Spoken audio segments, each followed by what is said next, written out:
সারা বিশ্বের মুসলিমদের কাছে আতঙ্কের নাম ইসরায়েল। আন্তর্জাতিক আইন ও মানবাধিকার লঙ্ঘনে বেপরোয়া হয়ে উঠেছে ইহুদি জাতীয়তাবাদী এই রাষ্ট্রটি। এবার জাতিসংঘে ইসরায়েলকে বহিষ্কারের দাবি তুলল তুরস্ক ও ইন্দোনেশিয়া। বিস্তারিত ডেস্ক রিপোর্টে।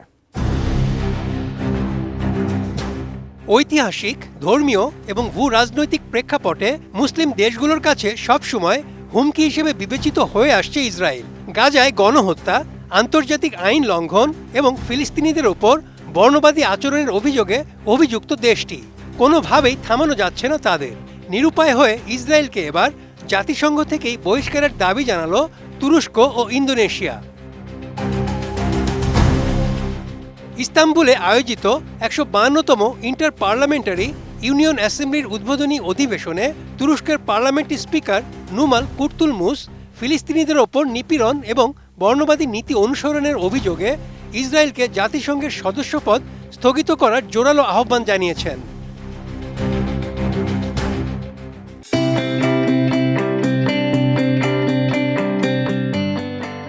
তুরস্কের রাষ্ট্রীয় সংবাদ সংস্থা আনাদোলুর প্রতিবেদন অনুযায়ী কুর্তুলমুস তার ভাষণে দক্ষিণ আফ্রিকার বর্ণবাদ বিরোধী আন্দোলনের ইতিহাসের কথা স্মরণ করিয়ে দেন। তিনি উল্লেখ করেন, ১৯৭৪ সালে বর্ণবাদী নীতির কারণে যেভাবে দক্ষিণ আফ্রিকাকে জাতিসংঘ থেকে স্থগিত করা হয়েছিল, বর্তমান পরিস্থিতিতে ইসরায়েলের বিরুদ্ধেও একই ধরনের ব্যবস্থা নেওয়া উচিত। তিনি বলেন, ইসরায়েল বর্তমানে ফিলিস্তিনিদের জন্য পৃথক আইন এবং বৈষম্যমূলক ব্যবস্থা চালু রেখেছে, যা স্পষ্টত একটি বর্ণবাদী ব্যবস্থার প্রতিফলন। তিনি বলেন, আন্তর্জাতিক সম্প্রদায়কে এখনই কঠোর পদক্ষেপ নিতে হবে, অন্যথায় বর্তমান বৈশ্বিক ব্যবস্থার গ্রহণযোগ্যতা চরম সংকটের মুখে পড়বে। কুর্তুলমুস সতর্ক করে বলেন, আন্তর্জাতিক আইন প্রয়োগে ব্যর্থতা বিশ্ব শান্তির জন্য বড় হুমকি হয়ে দাঁড়িয়েছে। ফিলিস্তিনি ভূখণ্ডে ইসরায়েলি দখলদারিত্ব, নির্বিচারে আটক এবং অমানবিক আচরণের বিরুদ্ধে সোচ্চার হওয়ার জন্য বিশ্ব নেতাদের প্রতি আহ্বান জানান তিনি। এদিকে ইসরায়েলের সদস্যপদ বাতিলের জন্য ইন্দোনেশিয়াও জাতিসংঘের প্রতি আহ্বান জানিয়েছেন।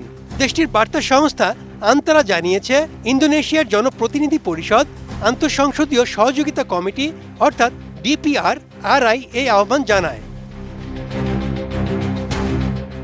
DPRRI এর চেয়ারপারসন মার্দানি আলী সেরা বলেন, জাতিসংঘ থেকে ইসরায়েলকে বহিষ্কার করতে হবে।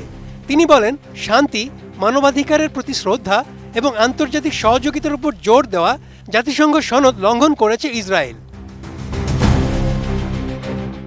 তিনি আরও বলেন, আন্তর্জাতিক শান্তি ও নিরাপত্তা বজায় রাখা, বিভিন্ন জাতির মধ্যে বন্ধুত্বপূর্ণ সম্পর্ক গড়ে তোলা এবং শান্তিপূর্ণভাবে বিরোধ নিষ্পত্তি করাই জাতিসংঘ সনদের মূল লক্ষ্য। তাই জাতিসংঘের জন্য সিদ্ধান্ত নেওয়ার সময় এসেছে আন্তর্জাতিক সম্প্রদায় থেকে বিচ্ছিন্ন করতে ইসরায়েলকে বহিষ্কার করা। Desk report, ATN news.